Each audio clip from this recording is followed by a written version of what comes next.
if you don't choose a struggle, you'll be assigned one. Life is suffering. That's just how it is. Like death threats and all of this shit, like just out of nowhere, exponential. I moved locations twice because I was fucking scared for my life. The evolution is a necessary progression, but people don't see it as a necessary progression. It's not noble to not make money because money is value exchange. And if you're not making money, then frankly, you probably aren't contributing to society. I missed you, bro. How you doing? I'm doing pretty good, man. How are you? I'm good. Just a lot of people were asking a bunch of questions about this, and these were actually really good questions. So let's start with something interesting.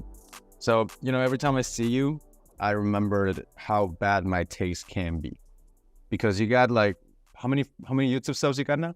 422. Yeah, so 422K. You know that when you were first starting out, you got like 300, 400 views per video. And I was like this close to telling you, you know what, Dan? Like this YouTube thing, maybe it's not your thing, bro. Yeah. Maybe you should do something else. So it reminds me of my bad takes every time I see you. But let's start with something cool. So, man, you got 2.8 million followers total, yes? Ish, yeah. You Okay, never know, cool. keeps going up. You make 3.3 mil a year with this business, yes? This year, yeah. Like in a year's time span up until now, that's how much I've made. Okay, I want to talk about all these products that you have and the funnel that you have set up. I want to get specific on this. So you have the book, you got the school, you got a lot of things. How does your funnel work?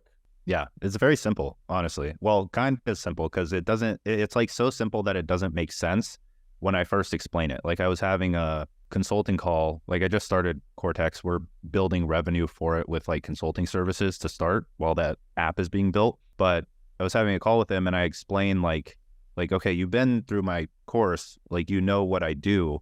And then I just reiterated like exactly what I do. And he was like mind blown. He's like, no way. I didn't think it was that simple. So what I do is it all starts with content. Everything revolves around content because I bake my promotions into my content and then just follow that schedule. And anytime I change either what I want to promote or what I'm launching, I only change like one little slot in my newsletter. So it starts with a newsletter. I write that for 30 to 60 minutes every morning.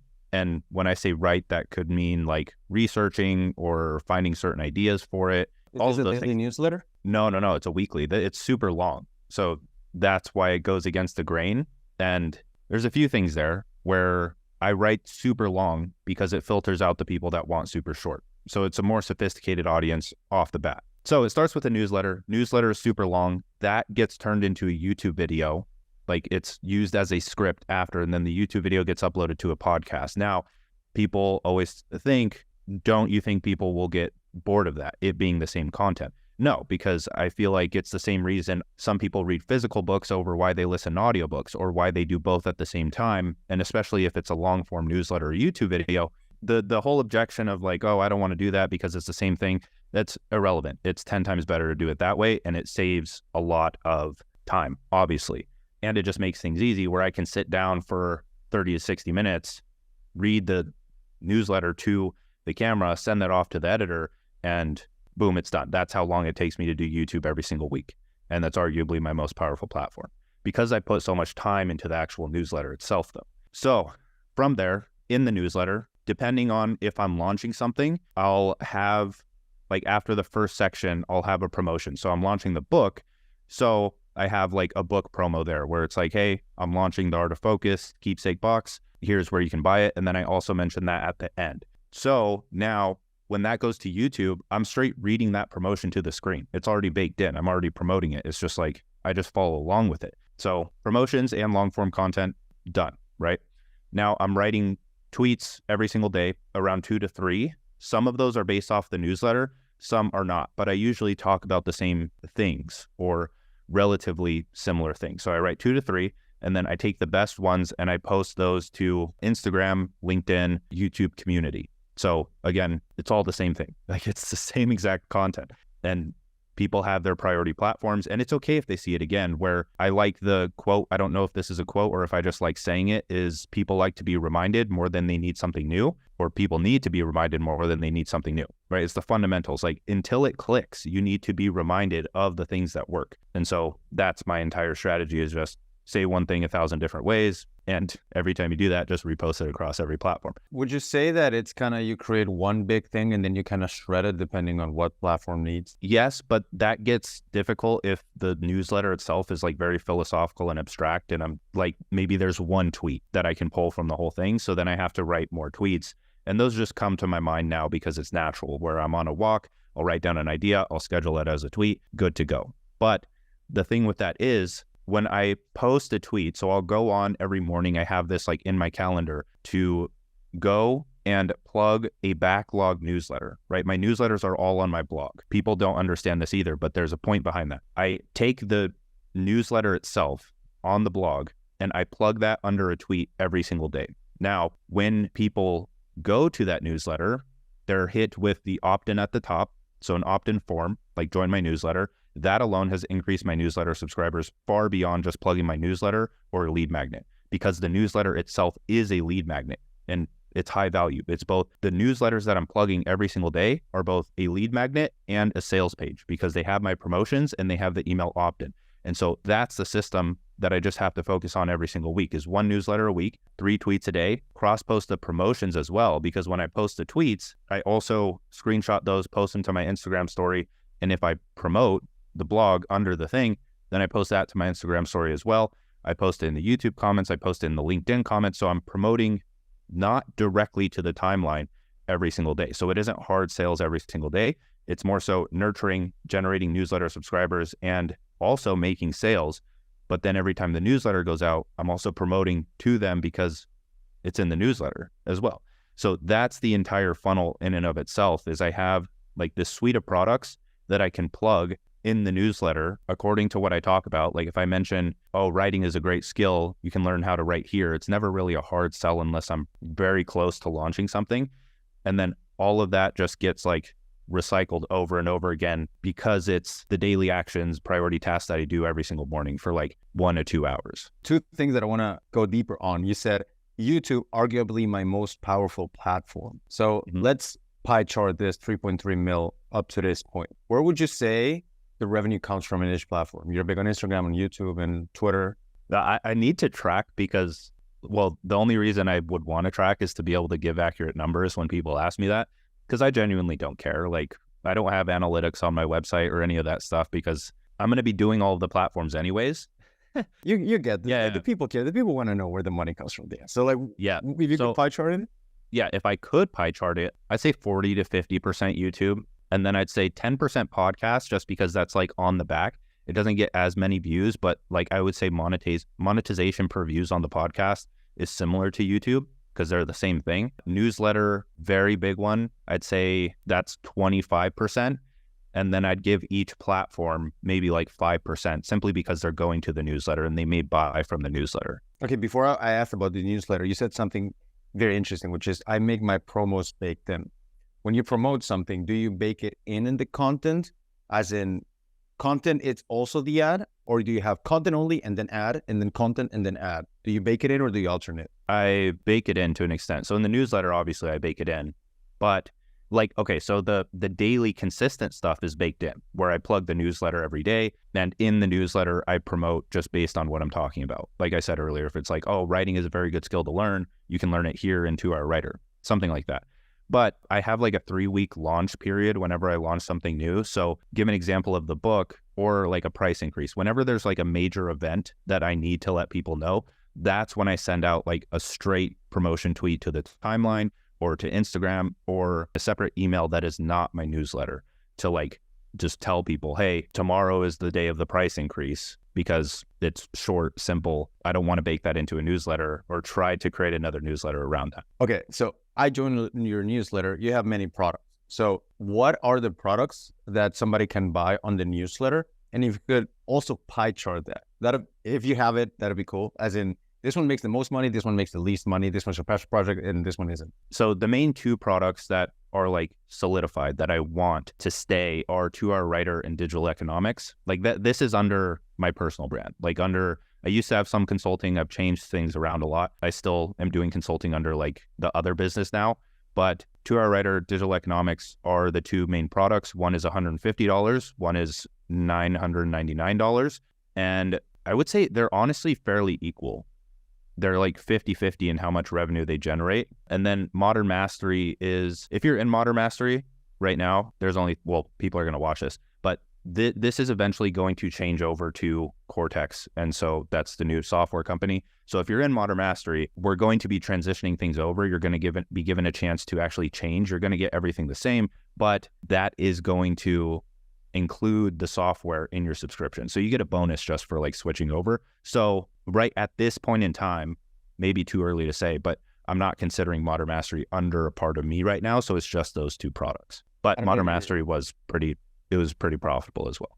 I don't know if you remember this, but when first or second day we met in Austin, we were driving to Terry Black's. And by the way, Dan drives wicked fast. Like that guy steps on the pedal. But I remember you said this to me. He said, you know what, JK, like making 20, 30K a month, like I don't really need much else. That's like what I need to like do my things that I want to do. This was a year and a half ago. Do you think that has changed at all? No, it's 100% the same. So if anyone here knows like business structure, so what do you know what an S corp is? Where it's like you pay yourself on payroll. Okay, so for however many years, 3 to 4 years since I've had like this business that I operate under, I've just had everything go into a business bank account, and then I pay myself like whatever I need for personal expenses.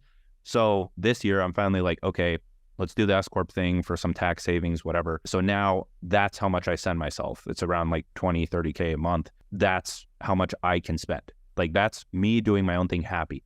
But that's also created the distinction between myself and like just the business revenue, because I think 20, 30K is enough to like live perfectly happy, but I'm not perfectly happy unless I can build. And so I need ample money just to shovel into building, right? That's why like doing the book, doing the software. So 20, 30, yeah, it's good. It gives me a good lifestyle, but I need ample more than that if I want to continue taking bigger and bigger risks. That's what brought a lot of the fulfillment and meaning into my life, is just constantly building and seeing how far I can go. This is interesting. Okay, so 3.3 mil a year, that's what, like up until now, that's like around 300K per month-ish. So minus your 20K, that's 280K. Where is this 280K going? Are you just saving it? Are you like spending it? Like what's going on? Yeah, so I mean, man, I may get ripped apart for this. I don't know anything about investing. And I don't care to invest in like the traditional route. I'm cool with like stocks and stuff, but I still don't know anything about it. So a lot of it's just sitting in my bank account, but I don't like it sitting in my bank account. So I start pushing it into other areas. So right now I invested a lot of money into the software. So I'm self-funding a team of close to 10 developers, like high-end developers who have a massive salary. The average salary for them, so there's a few that are 200K salaries, and then some are part-time, but around the same. So I don't know, our burn rate's very high. I'm paying like for building that software right now and the education side, all of it is about 20K a week. So that's where the money's going, but hopefully it pays off. I'm having fun doing it. Dude, that's sick. I have a lot of respect for you just launching yourself into these things. And I want to go over this software because I did software and it was actually really scary because I had no idea how this thing worked. So like, what is this software and what's like kind of the vision you have for this? Oh, vision is good. So I'm comfortable talking about it now. We've been putting off talking about it. So this is like first glimpse of what it actually is, and it's hard to articulate. So vision for it is replace most creator apps with one app, but not in the like Kartra sense, where it's just this huge jumble of products. Like, oh, you can have memberships and you can have a calendar and you can have email marketing and all this stuff. Like that's too slow. It's too jumbled. It's just like massive, slow app. But instead, let's start from top down. So vision for it is have newsletter capability, profile capability, being able to display or like have your newsletter, your blog, etc. I'm not explaining it very well. I'm not good at it yet. I'm good at building it. But in short, it's an actual true second brain app made for creators. So idea capture, so being able to capture ideas really fast, write them down. It's hard to do that in Notion or Todoist. There's no like good app for that, doing it quick. And then taking those ideas, also having like, we're going to have eventually a reader capability where you can upload PDFs, you can upload YouTube videos, etc., be able to watch and highlight from there. It'll store all of your highlights, like how you can integrate Readwise with Notion. So captures all of your ideas, but then combines all of your ideas in what we call core notes. So you being able to take notes. And the thing that's special about it there is we have created what's called elements. So think things like problem, benefit, goals, system, like all of the things that you will see when you learn marketing, writing, etc. It's like the big principles for all of those that help you shape the notes themselves. And so it's a new note-taking system. And then from those notes, you can connect them. You can view them in a specific graph like you can Obsidian with their connect view. And then the thing that's unique about it up until this point is the create feature, which is how you create projects. So you can write newsletters, you can write tweets, but you can also build an outline. You can reference your notes on the side. And with the digital mind or second brain that you're building, our AI will be able to take that and guide you in writing a long form newsletter or YouTube video or podcast research or whatever it may be. And then once you publish a project, this is what I'm talking about in terms of like having a public profile, is those will show on your profile, but it's going to be a different style of blog where people are going to be able to see your entire thought process that went into creating that thing. So if you wrote a newsletter based on specific core notes that you had, which are all like interconnected ideas and elements, people can go through and explore that and see where all of these ideas came from. They can get the source from it.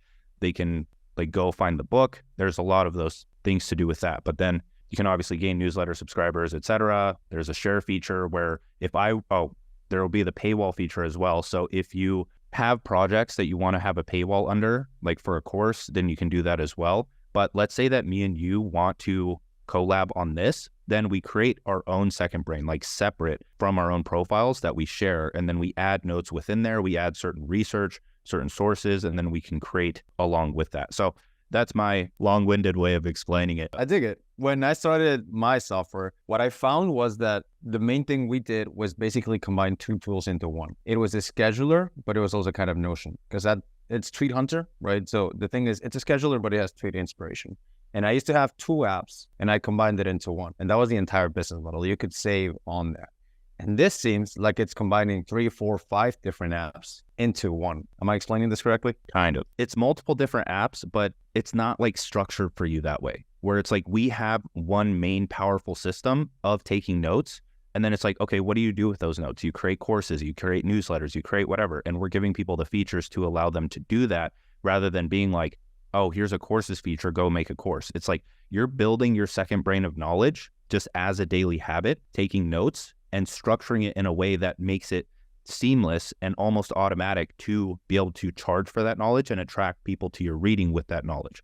So it's all based off of the second brain, but other apps don't do that, right? It's like, okay, you need Notion in this, you need Notion in this, you need Notion in this. And we're kind of bridging it by just creating a create feature in the app itself. You know what I find when I try to take notes? It's that I'll start and I'll take notes. I'll create the pretty Notion page with the headings and the toggles, and then I'll do it once. And then I do it on Tuesday, but on Wednesday, I'll forget about it forever. And I'm curious, you have a bunch of ideas from many places. How do you take notes? How do you collect these ideas and actually use them? Because I feel like I collect them and I never use them, or I never collect them at all. Yeah. So I'll explain it outside of like how I use the app, but that was the main thing of the app is like how you take the ideas and actually make them all applicable or be able to apply them to something.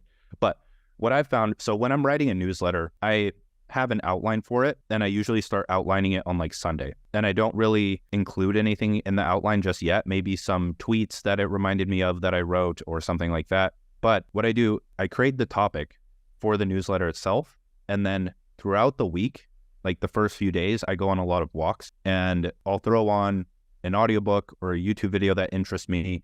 And since I'm listening to that thing through the frame of my newsletter, ideas like are just magnetic to it. That's how I apply ideas to it. It's like, I don't really have a focus right now on saving ideas for later, just that I find. It's more so I'm going to intentionally search for good ideas for the newsletter that I'm writing. And no matter what I watch, even if it's a fitness video or a philosophy video and I'm writing about business, there will be ideas that stick out that I can use in there simply because I'm viewing it through the frame of I need to write this newsletter. It's hard to understand that until you actually do it, but that's how you make connections and that's how you create something truly unique, is by having a topic on this, listening to something on this, connecting the two and explaining your concept through both. I actually brought a prop for this call with you, and it's a prop you're very familiar with. It is, everybody, this is the Dan call. Oh, yeah. Yes. So when we were in Austin, Dan gave me this. He said, I used to dropship. Was this dropship or did you? That wasn't dropship. Okay. I used to sell these wallets. So he was very kind to give me this wallet. Really cool. It's got the little thing on it. And I feel, and this is kind of the vibe I got by living with you, there were 0% times in which you actually cared about what people thought about the things you did. One time you just fucked off to Colorado and you just never told us. One day just Dan wasn't there.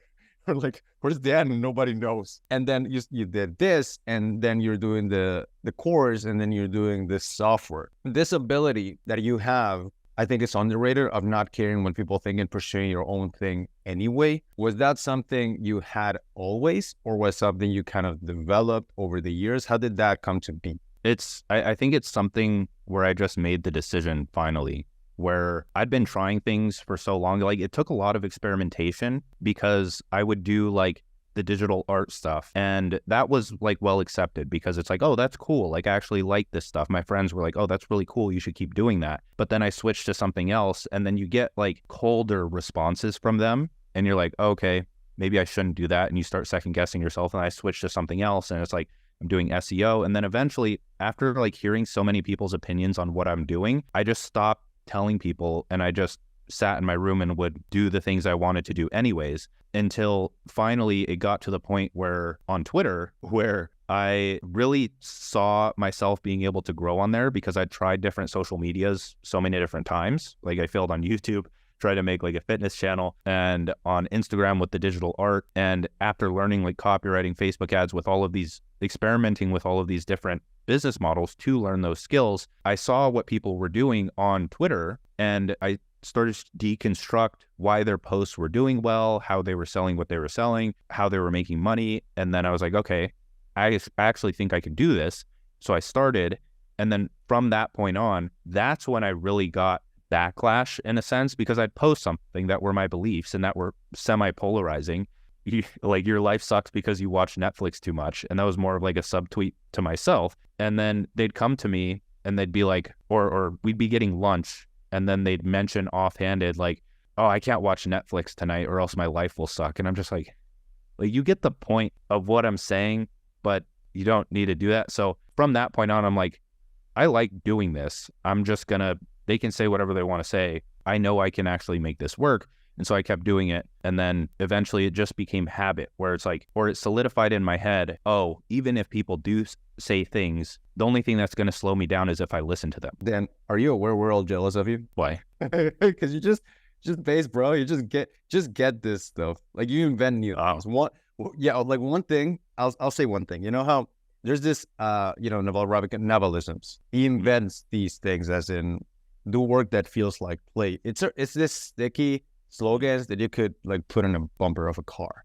And you have a few co-isms that I really enjoy. My favorite one is the mind craves order. Because every time I'm like, oh, really? I'm in a little bit of a rut. I'm like, the mind craves order, but things don't have to be ordered for them to work out. It's just your mind wants it to be that way. It doesn't mean that it is.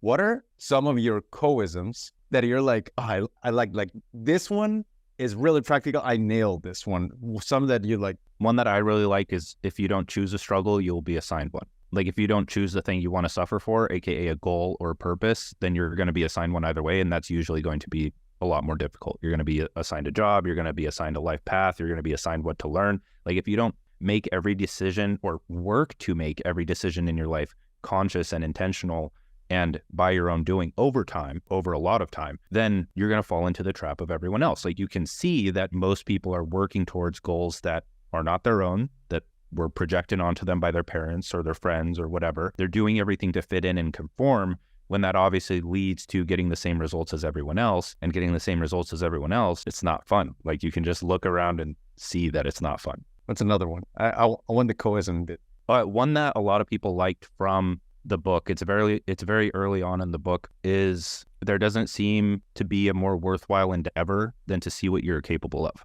Another way of putting that, in a way that I've said before, is the only thing more painful than not pursuing the highest version of yourself is pursuing the highest version of yourself. So it's like you again, that goes back to the same one, is if you don't choose a struggle, you'll be assigned one. Life is suffering, as the Buddhists would say, or something similar to that. That's just how it is. Do you have kind of a vision, like an end game, as in I want to create this before I die? It was the book, honestly. But now, like, as is this where you announce your retirement? No. As things go, I'm not satisfied. Like, I want to write another book. I'm already like, I have like 3 book ideas in mind that I want to write. I don't know if it would be a book. I've always wanted to open a gym and some kind of like co-working space, the Muscle Mastery Gym.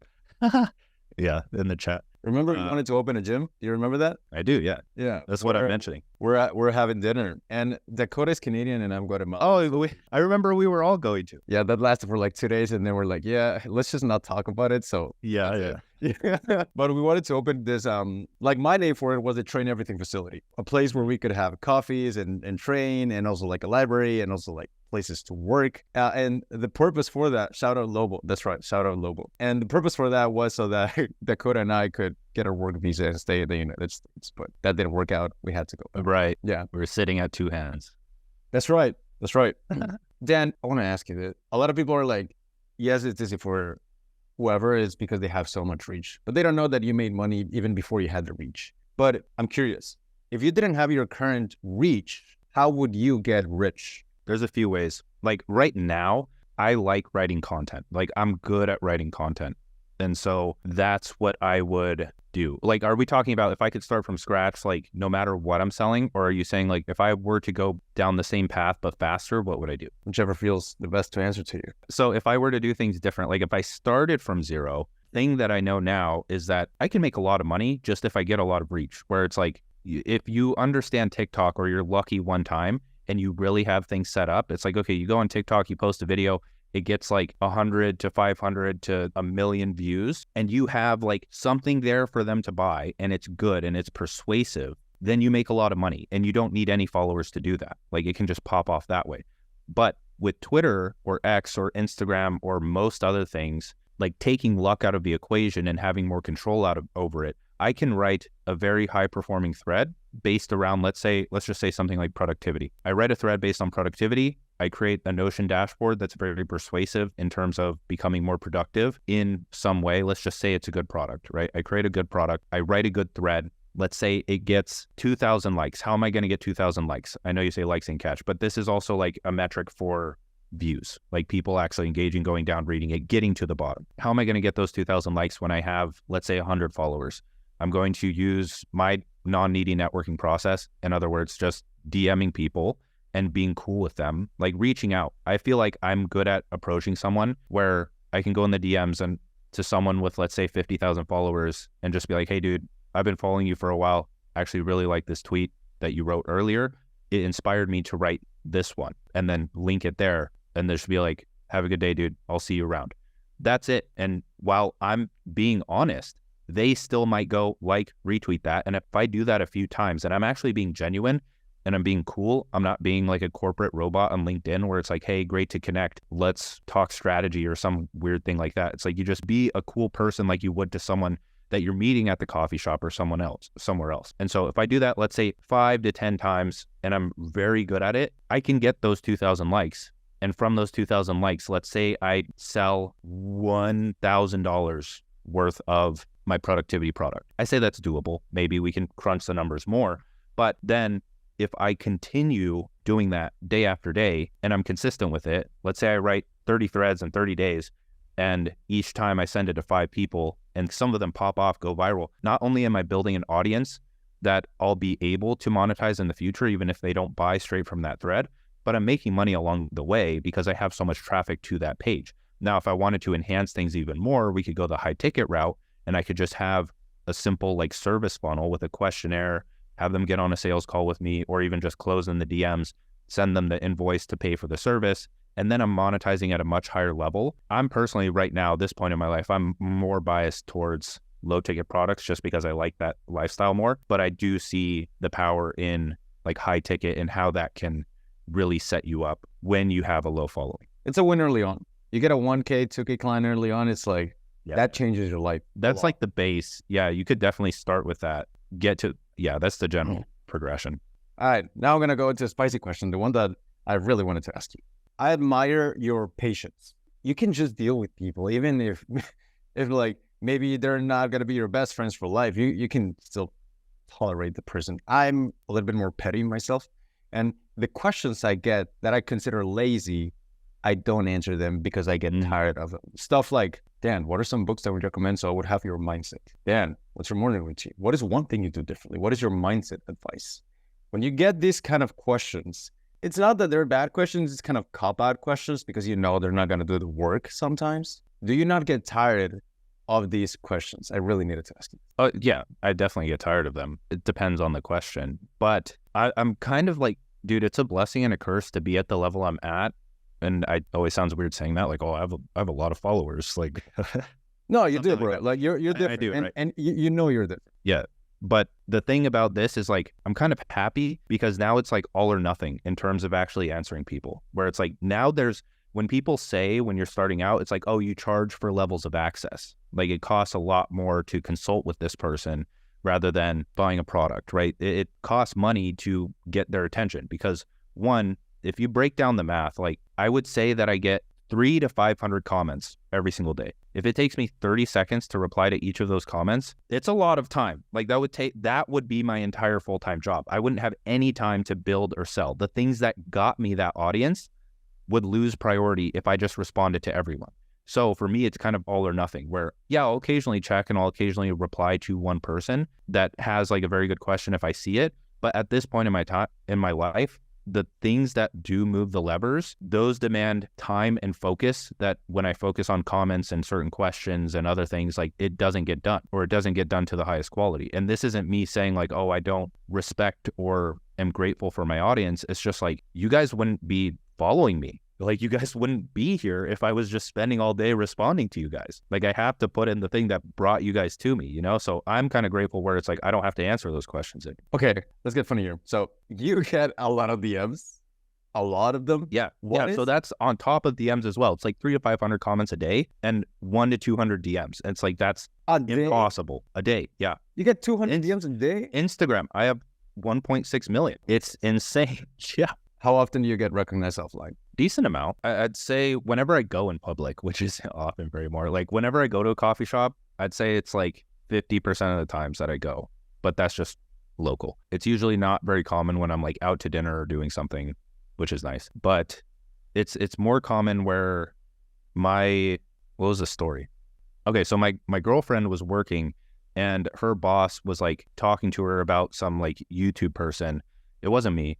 But somehow they got on the conversation of like, oh, what does your boyfriend do? And she was like, oh, well, he kind of like does the same thing. He does like YouTube stuff. And so the manager was like, oh, okay, give me his YouTube. Like, I want to go watch it. And then he came back the other day and was like, oh, it's funny. I've actually watched a few of his videos and I've seen a podcast that he's on. Like, that's the craziest thing to me, where that's happened a lot of times where my friends will talk to people and they'll be like, oh, like, what do you do for work? Like my editor, Devin, he'll tell them, oh, I edit this guy's YouTube videos. And they're like, oh, like I watch them all the time. I follow on Instagram. And it's just interesting how that works. I feel like people also don't know it's me because they see the profile picture and that, like, people have told me I look like I'm 35 or 40 in the profile picture. I don't see it, but that's kind of a good filter because then people don't like notice me in person. I don't know if I should mention this, man, but when I posted, hey, I'm doing the workshop with Dan Code, does anybody have a question for him? Somebody commented, why does Dan look homeless and enlightened at the same time? That's a good question. Well, he's not homeless, I'll tell you that much. Okay, you get a bunch of interactions. What is the weirdest interaction you've had online, like from strangers that message you or something? And what is the best interaction that you've had online? Oh man, weirdest is a few months ago, I had a stalker who genuinely insane.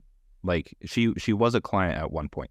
She signed up for consulting and her payment didn't go through. Thank goodness. Like absolutely thank goodness. Her payment didn't go through. So we worked for her for a bit, but then after like it just didn't go through, we're like, okay, we have to stop doing this. Like you haven't paid, so we can't work together, right? And then time goes on. I stopped looking because it was just weird things where first she expressed her love for me, said we were twin flames.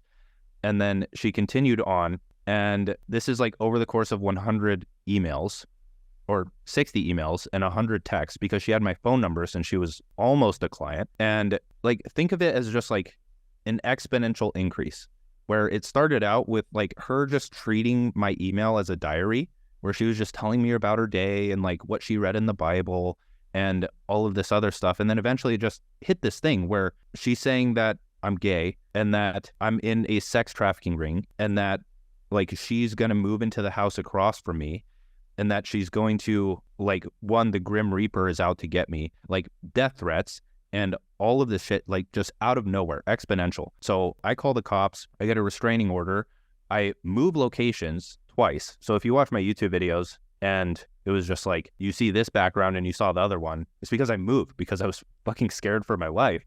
And I changed my phone number. You moved houses because of her? I moved houses twice, yeah. Because she sent me a location where she's like, oh, I'm buying this house in Phoenix. I'm moving here. Like, your dog can come and move in with us. And I like looked on the map where the house was. It was across the street from me. And I was just like, no, like I'm not dealing with anything close to this. So yeah, I moved and changed my phone number because she had some kind of software that would create a new number every time she texts me. So I'm just getting like constant, like terrible texts that like you look at them and you just feel like shit because you're like, why is this happening to me? Yeah, I'm glad that's hopefully over. Who knows? Maybe me talking about it is going to spark it back up. But at least it's like out there now. So if it does happen, I'm posting it everywhere, and I don't know. We'll see. Okay. So that was worse. This is when you say, yeah, and that's how I learned not to post shirtless six-pack ab pictures. That's when I learned to stop posting anything personal. Like, people tell you to do personal stuff. There's another one where I posted like a picture of me and my sister to my story on Instagram, because it's like, we're out, we're having a good time, my sister's here, oh, that's cool. And like, people were just saying the most shittiest shit in the in the DMs, like replying to it. Like, you can imagine what they're saying. It was just bad. And it's like, I don't want that. It's like, so now it's good because I just get to focus on what I like writing and really like focus social media on that. But yeah, personal stuff is like very rare, just because I don't know if I knew how to handle it. Like, I heard Hormozy as a bodyguard a lot of the times. It's like, I don't have a security team. Yeah. Yeah. It's like, I don't want that. Let's switch gears then. What's a nice interaction you've had on that you're like, this is great? Dude, it's always the people that come back after like 2-3 years and they just pop into the DMs and they're like, hey, I learned web design from you 3 years ago. Like, I'm at $50K a month now. And I'm just like, oh, hell yeah. Like, because that's what they say. It's like super short, to the point, and they give like the salute, and that just makes me feel good, where it's like, because that's like me. I was never very vocal about my results. I was never one to leave a testimonial. I was never one to like actually talk to the people. I would buy the mastermind groups, never talk. I just wanted to observe and like watch everything and try it myself. And so I know that those people are like me, and they were doing that. And then after 3 years, I'm grateful that I was the one that came to mind, because I'm sure they took so many different other courses and other things, and they DM me and they're just like, hey, like, I saw results with this after so many years. I don't know. That's always the best feeling. Then what's something that when you hop on these podcasts, people don't ask you, that you're like, I kind of want to talk about that, but like, they just didn't ask me that? Is there something in your mind like that right now? I don't know. I like talking about the philosophy stuff, but every time I get into that, I have so much difficulty articulating it like on a podcast. I'm much better at writing that stuff. Like, I'm an open book about whatever you ask, but I'm probably best talking about business. Yeah, cool. We talked about this the other day, and you didn't know this, but we're both really into the 16 personalities MBTI test, which is basically like astrology, but like for dudes. Yeah. But you're actually an INFJ, which is the rarest personality type. It's like 1.6% of the population. It is the rare. I only know 2 people like that in my life. Yeah. Because like almost everyone, or a lot of people, I ran a poll in the Art of Focus community, 30% of them are INFJ. And like a lot of people that buy my courses or are attracted to my content are also INFJ, majority of them. And so that's also ties into like, you are the niche, where just by saying the things you want to say in the way that you would say them, you're attracting people like you. And the people like you are the ones you can help the most, because you know you best and how you operate. It's like a self-reflection study. You learn a lot about yourself. I took away from it, but go ahead. Yeah, walk me through that. As you made a more interesting point. You are the niche. I saw one video about that from you, and a lot of people come in And they ask, how should I niche down? Do I go broad? Do I go specific? And then Danko says, you are the niche. What does that mean? That means that, so if we break down what a perspective is, and like identity kind of creates perspective, because the way that I can explain this is like, okay, if I'm a bodybuilder and I go to McDonald's with my friend, I'm going to like, my perspective of what McDonald's is going to be like, oh, this is gross food. It isn't conducive to my goals. And then if those two people go to like Whole Foods, the bodybuilder's happy because he's like, oh yes, this fuels my goals. The other person's like, I don't see the benefit in this. This just looks like we're going to whole paycheck because it's so expensive. It's like that. So identity shapes perspective, but perspective, when you deconstruct it, I have like the framework in my book where it's purpose, path, priority, or in other words, what a perspective is a goal, a path to get there. So hierarchy of goals, subsequent goals, and then like how you perceive everyday situations through the lens of that goal. So for your brand is your goal. What are you leading people towards? Like what's the vision for your life? Is it being financially free? Is it living the nomad lifestyle? Is it having a six-pack body and laying on the beach? Like, what is the transformation that you're selling that shapes the perspective of your brand? And that's what you're working towards. That's what you're leading followers towards. That's how you gain followers, is you be a leader. From that, you need a hierarchy of goals to get there. So that can be in the form of content, or just like, what do people need to get to that end goal? It's usually going to revolve around skill set and mindset. So the skill set that you've developed to help you get to that goal is what you can teach others in the form of a product. Mindset, or also in content, right? But then mindset, what limiting beliefs and mindset have you to form in order to also reach that goal and overcome the mental side of things going towards that? And that also becomes content and product. Like there's mindset and skill set. I don't think either can be separated, no matter how cringe we think like mindset is. I think it's only a certain type of content that is like that, where it's like very basic, shallow self-help, but it can go deeper than that. And then like how you perceive situations is like how you get that point across. So in other words, it's turning yourself into the business, where your product is what you do on a daily basis. Like, what are you doing that gets you to the goal that you want? So I'm a writer. I write 2 hours a day. That helps me become free, be able to start a business, be able to make an income, be able to fuel other businesses with my audience, et cetera, et cetera. And like you can see the marketing strategy start to flesh out here, and of my product, 2 Hour Writer. And so there's obviously more nuance than that, but in terms of you being the niche, that's kind of it. I don't like focusing on like a specific market, because you already belong to a market. And so if you just market and sell and write to yourself, you're going to attract the people that are like you, that will resonate most with your marketing and sales and et cetera. And you don't have to lock yourself into this niche that someone else told you to go into, and then you learn that you just don't like working with those people, right? Like if I were to go on LinkedIn for my target market, that is corporate CEOs, and I get on calls, like I land 3 clients and I get on calls with them, and it's just draining. It's like, I don't like talking to these people. They're nothing like me. I don't like the corporate lingo. I don't like the bossiness. It's like, I want to work with people that are like me, because those are who my friends were going to be anyways. And if I can bake that into my work and how I make an income, then to me, life becomes a lot more fulfilling. Is it not hard in the beginning? Because honestly, I got into ghostwriting and I wish I could have told you. Yes, it was because I really felt like I was called to write in the beginning. But honestly, man, mission day one was not like fulfill my desires. It was just make JK rich, honestly. And that's probably the mission still today. Is it difficult as a beginner to be like, yes, I get it, but it's like, I just want to make money, dude? Let me put it like you still have to experiment. Like that isn't the end all be all, where I'm like, oh, you are the niche. Like that's kind of just a concept to give you clarity on what to do.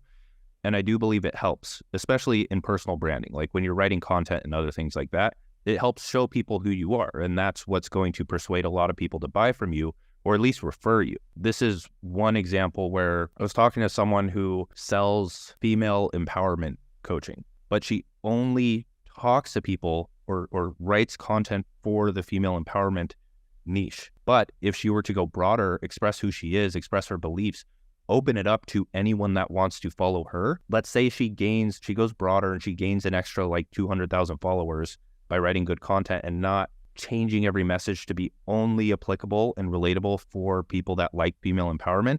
She has 200,000 people that when she says what she does, they can refer her. So you think network effect. Let's say that every single one of those 200,000 people know 3 women that could use her services, she's going to reach a lot more people simply because she broadened herself up.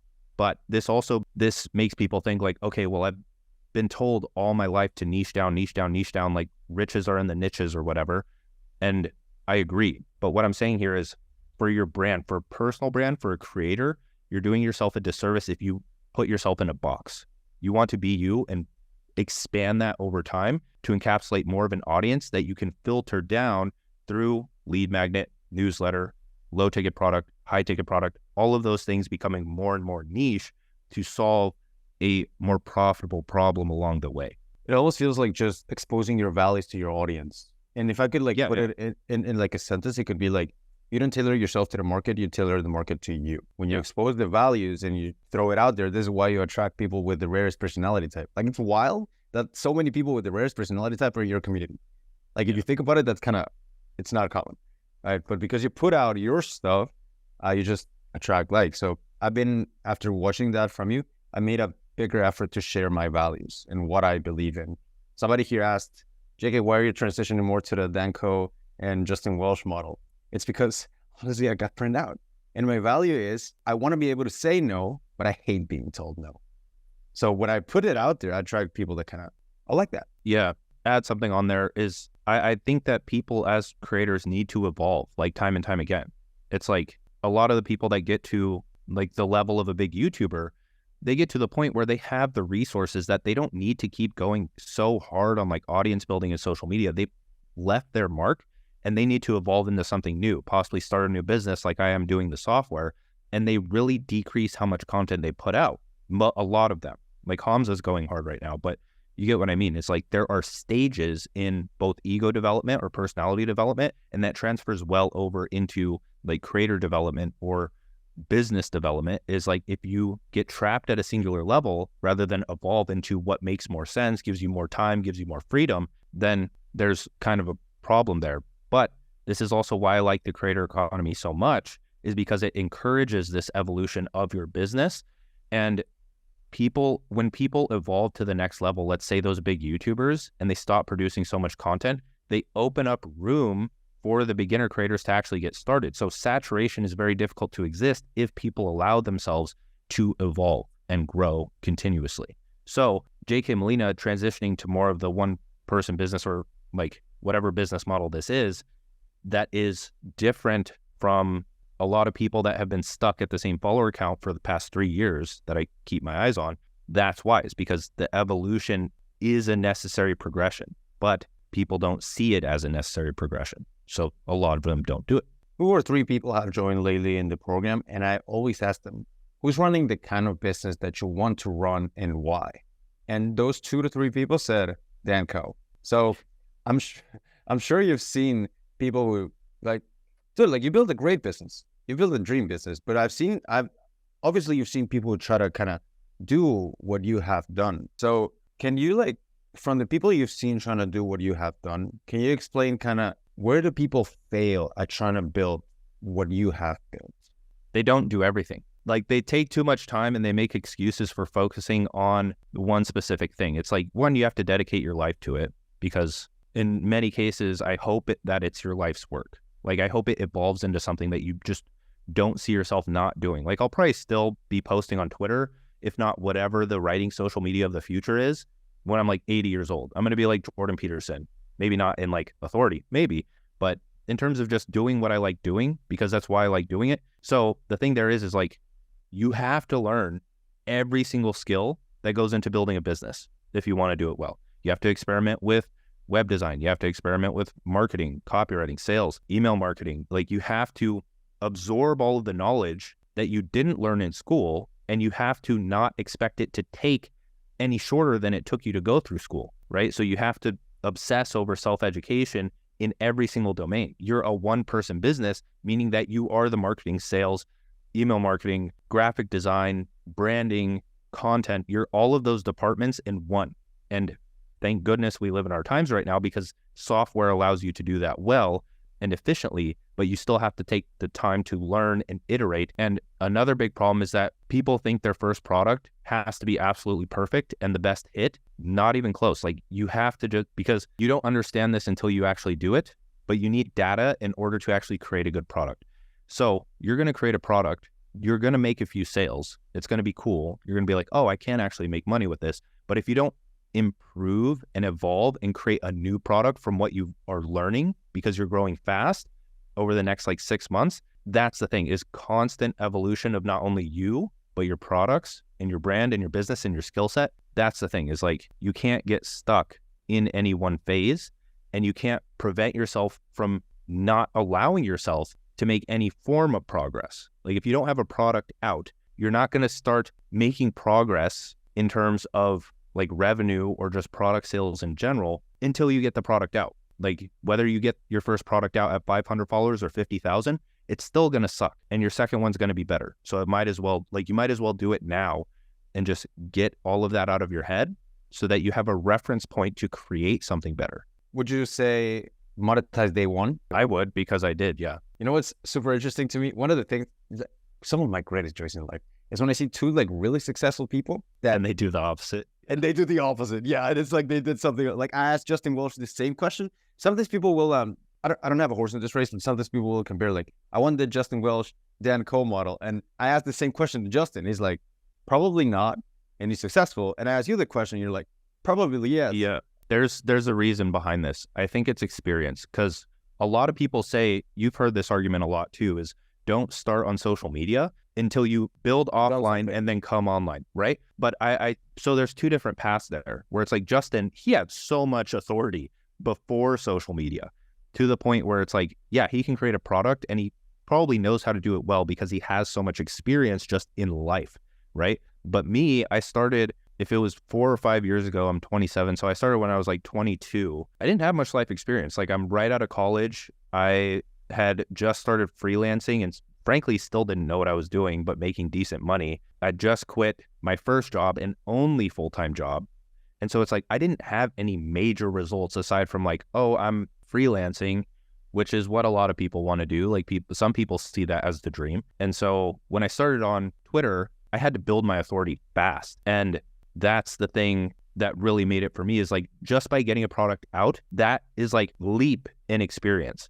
And so Justin having the experience and being able to grow quicker and then launch a product, and it not really being too much of a survival game for him, where for me, it's like, okay, I just quit my job. I'm freelancing. I'm making decent money, but I'm still scared as shit that in the back of my head, like 3 clients are going to drop off next month and I'm going to be broke again. Then what am I going to do? So I'm like pushing for money in the most ethical way that I can by creating a product that I think will help people. So either way it works, but I think there are two paths that people have to pay attention to there, is that one, don't gatekeep social media to people that only have experience. Like it's social media, it's everyone, right? Like it's an incredible personal growth journey, just writing out your thoughts and improving them, building a product, failing, improving them. Like just starting a business, no matter what your experience is a way to like supercharge how fast you actually grow as an individual. So the two paths there is like, as a beginner, maybe it's wise to build and fail at a product sooner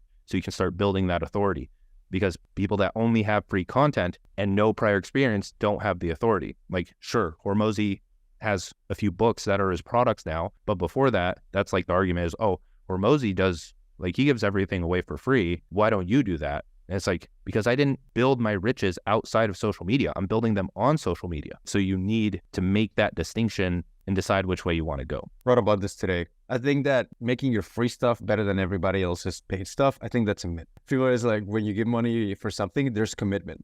With commitment, there's the effort that you're going to put to change your life. So by actually charging for the stuff that you do and not giving everything away for free, you give people an excuse and permission to actually do something about their problems. So big fan of charging. Yeah. Also makes you money. Yeah. It's not noble to not make money, because money is value exchange. And if you're not making money, then frankly, you probably aren't contributing to society. That was hard. We're putting that in short. That's nice. I have a few things over here. What is one thing, or not one thing, but things that when I explain likes and cash, for example, people are like, oh, so likes are not relevant. I'm like, no, that's not what it means.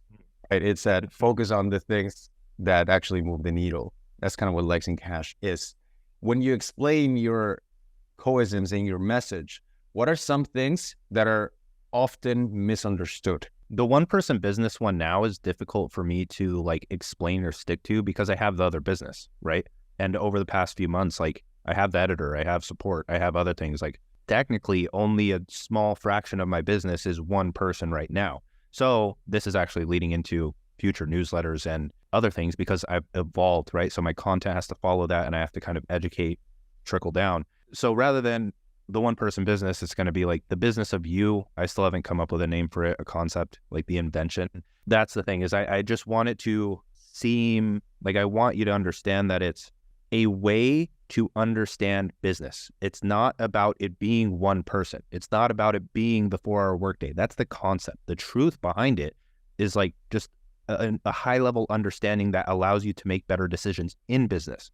So I would say most of the things that I write are misunderstood because most people can't interpret lessons from a metaphorical lens. They interpret from a literal lens. They're like, oh, you said your life sucks. My life doesn't suck. What are you talking about? And then they don't see anything. Like they don't get the point of the message. That's the thing is like people need to try to get the point of a message and they'll feel a lot, well, their lives will be a lot better because they won't be as emotional and like reacting. It's like when I say something and exaggerate a point, it's because I'm trying to enhance the essence of the message, where it's like, instead of saying your life sucks because your subconscious knows that you could be doing better, you could say your life is not that good because, I don't know, it's just not as potent, right? It doesn't get the point across. It doesn't spark behavior change. It doesn't make people stop and think, okay, maybe he's right.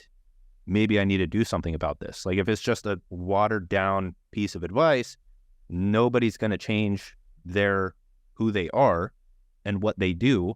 Therefore, they're not going to get results. Therefore, your words are close to meaningless because they're not doing anything. They're not, again, contributing to humanity. They're not sparking that change or moving people in a certain direction. I'm gonna switch gears a little bit, and then we're gonna open it up to questions. I got 2 more questions for you, and you're free to talk about anything you want. But this one is, the other day, I asked my family and my friends, guys, I have a question for you. Do you think money changed me? And I thought they were all gonna say, of course not, JK. You've always been the sweet little pie that you are. But unanimously, they're all like, yes, it did. You're like way less tolerant now. Like, thanks, guys. I mean, I guess it's true because they say it, right? I would like to ask that to you. Do you think money changed you? Yeah.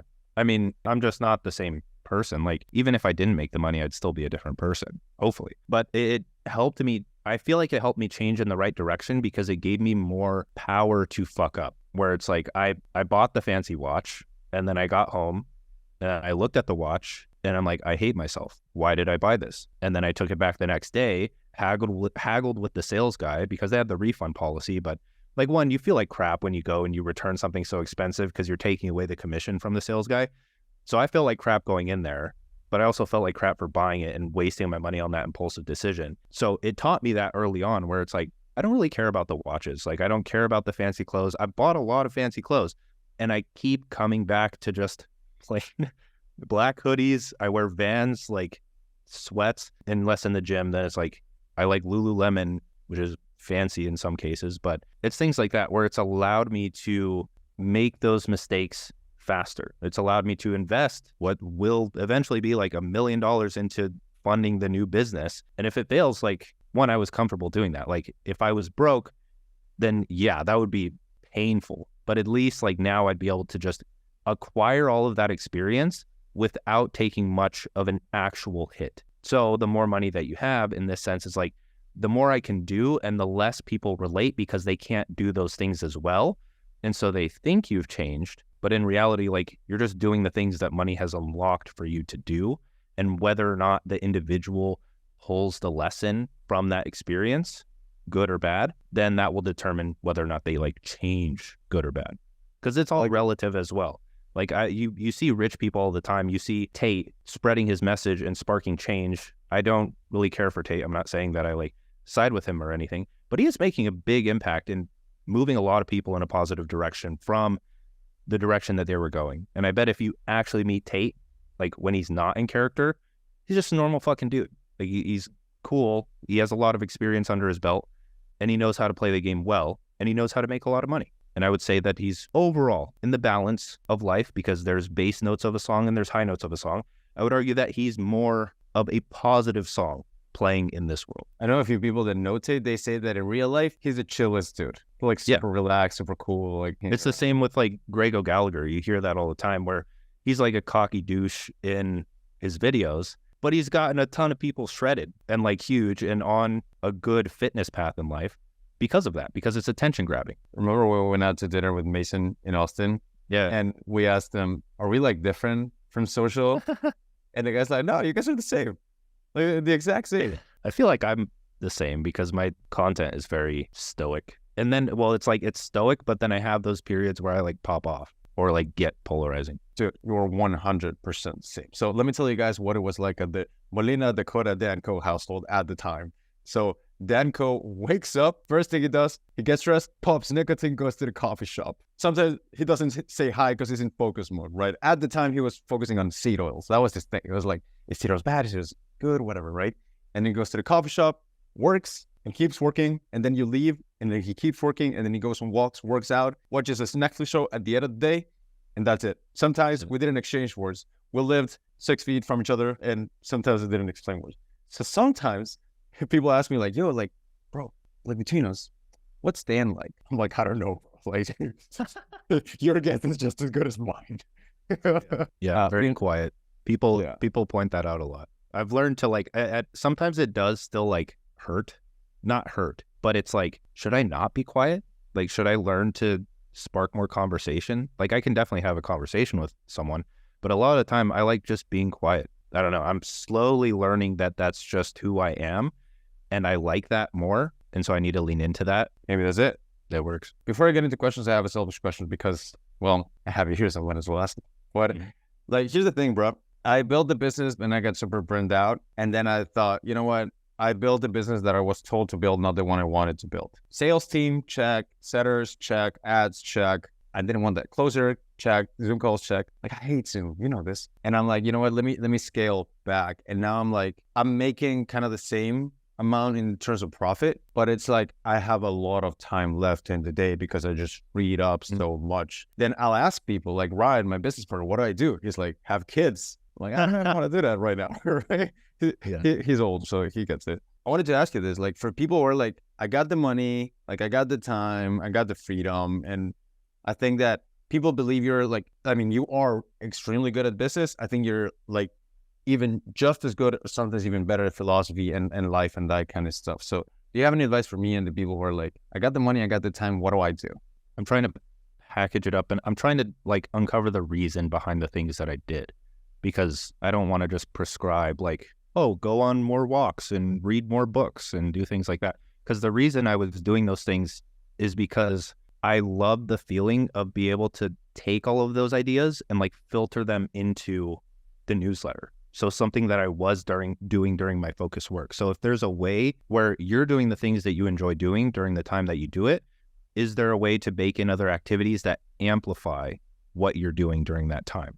And if not, then maybe it's time to build something new, like a family, build something, right? It doesn't have to be a business. Build a family, or if you go the business route, use it from the place of your newfound experience where, again, with the coism is like, if you don't choose a struggle, you'll be assigned one. You actually choose the struggle this time rather than like, oh, okay, this is the common thing to do in business, hire high ticket closers, setters, et cetera, et cetera. What do I actually want to build that I can like mindfully invest my time, money, energy into that wouldn't take away from the enjoyment of my lifestyle? But of course, it would come with like downsides. Like there's definitely times with me building out Cortex that it's like, fuck, did I make the right decision? Like biting off more than I can chew. What am I doing? But then you let that reach equilibrium again. Then you're like, no, I made the right decision. This is fun. Thank you. I appreciate that. One time I had, Andrew Wilkinson has this Twitter subscribers thing where if you subscribe to him, he does a monthly Zoom where you can ask him anything. Somebody asked him a really good question. This guy is a billionaire. And someone asked him, when did you stop worrying about money? And he said, as a billionaire, no matter how much money I make, I've always managed to worry about money to some degree. That's a good answer. Do you also feel that way? Yeah. Like you have to worry about it. It's funny. A lot of what we talked about today in terms of like the noble pursuit of like not making money, like, oh, money's evil, this, that, and other. I'm writing a newsletter on that right now and how deeply intertwined money is just with modern life. Like it is now a basic need. Like you look at Maslow's hierarchy of needs, everything in there requires money. Like money is the need, right? For and like anything. So it's deeply intertwined in our psyche and our survival and everything that we do. So when we're not seeing that progress of like up, all these sales notifications coming in, when you hit an inevitable like lull or going down a certain wave, then you're like, I need to do something. Like I need to build something new. That's probably my reason behind building Cortex. Just it was an unconscious decision is like I don't really know what I want to do next to my personal brand. And then in the back of my head, it's like, well, you're going to run out of money when I'm not. But then it's like, okay, make the decision to go and like do this business thing. In modern life, I feel like it's there, like the worry of money, even if people aren't conscious that it's there or they say that it's not there. They're just not aware of it and how it influences their actions. I love the honesty. Fuck yeah, Dan. That's it. Let's go into some questions. We're going to go into Q&A. Dan, in some of your content, you talk about abundance and scarcity mindset, how you shifted gears. What change did you do to your mindset that I guess what he's asking is, what mindset change did you have to make to like really like change? You have to act regardless of how you feel, because like feelings don't mean anything. They're feedback, but they're not gonna like it's not gonna hurt you. I don't know.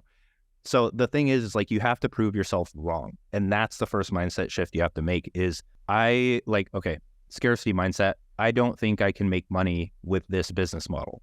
Not abundance mindset yet, but counter that and be able to like zoom out and call out your own bullshit is like, okay, I need to prove that wrong to myself because obviously other people have done it.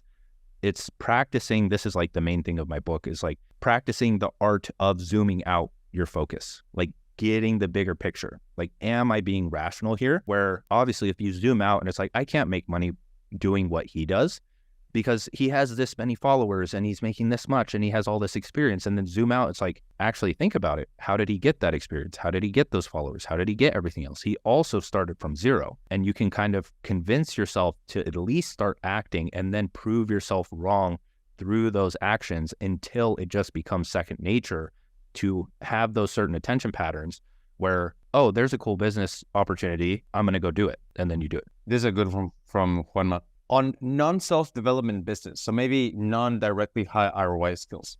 If you like some topic a lot and you could talk, write, create about it constantly, but it doesn't change people's lives directly as in monetary ROI, and it's not about self-development, is this sellable or worth pursuing?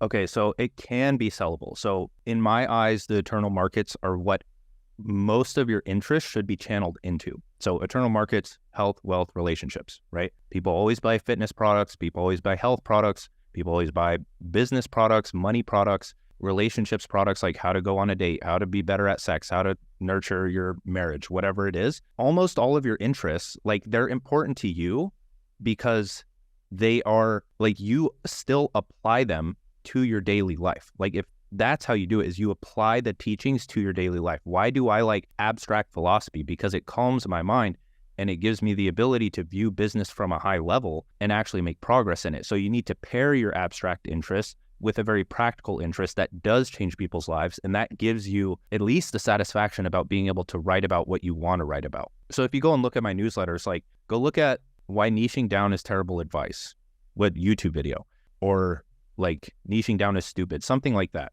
I start off with like Ken Wilber philosophy on just like how hierarchies are nature. And then I kind of connect that with what we talked about in this call is like how your brand is kind of a hierarchy in itself, where you have like high ticket service, low ticket product, newsletter, lead magnet, brand. Like that builds on top of each other and gets more niche with time. So it's like connecting abstract ideas with something that will actually help people in their lives. And if you don't have any experience, go the self-improvement route and really start improving that area where it's like, okay, how can people actually improve their lives, their mindset, their nutrition choices, their focus, their productivity, which is all of that's tied to money. Like everything's tied to money if you actually follow the connection, as we discussed earlier. Yeah, dude, Devin, he's selling $5,000 quid porn packages. You can make money with anything, bro. Well, if you know how to market it well, like even not that you have to position it from a money angle, but since money is so deeply intertwined, like quitting porn, it helps you be more charismatic. It helps you attract more women. Attracting more women helps you be perceived as higher status. It gives you more confidence to pursue the career you want to go after. Like, I'm just listing out a sales page right here. So, but I see Nicholas saying 5K for how long? I don't know, probably like 90 days. Like, the thing here is, like, when I was freelancing, I was so scared to charge over like $1,500 to $2,000 because I didn't understand. Like, I didn't have the direct experience of being in business. Where now, like with Cortex, I'm spending 20K a week, like just with these people. If Devin like wanted to, well, 5K is a good price. But like if he found the strategy to somehow target some corporate high-level people that are being destroyed by porn, he can charge 20 to 50K if he like hit the right people at the right time. And they wouldn't see it, like people from the outside would be like, oh, that's way too much money for that. But the corporate person would be like, oh, that's like $100 to me. That's nothing. This is sick. Yeah. So he's worked with executives, CEOs, doctors. Exactly. Yeah. It's like, by the way, he said 2 months for everybody listening. 5K, 2 months, quit porn coaching. You know, Devin, you also remind me of my bad takes because I was this close to telling you, you know what, bro? There's not money there. You should not do that because you can't. Yeah. Prove me wrong. You can monetize anything. Yeah. Dan, thank you for being here. If people wanted more access to you and to your brain, where should they go? I just go newsletter. If you're going to be sold on anything, it'll be there. So, and I promise to deliver some heavy hitting insights because I don't like hold anything back either. The courses are more like, someone asked a question, what's the difference between 2-hour and digital economics? 2-hour writer is splintered. So if you get digital economics, it's not labeled as 2-hour writer in there, but it's in there. Like, it's just not a separate thing. Yeah, just go to the newsletter or my website, whatever it is. Last question on this, because dude, you're like, I respect that you're like your own guinea pig. You experiment so many things in yourself. But sometimes I'll take supplements and people are like, are these doing anything? I'm like, not really. Like, what are the 80-20 of the supplements or the things you take that are like, this ones did create a change in me? Barely any, honestly. Because my diet's good as well. Like, I know magnesium's a good one.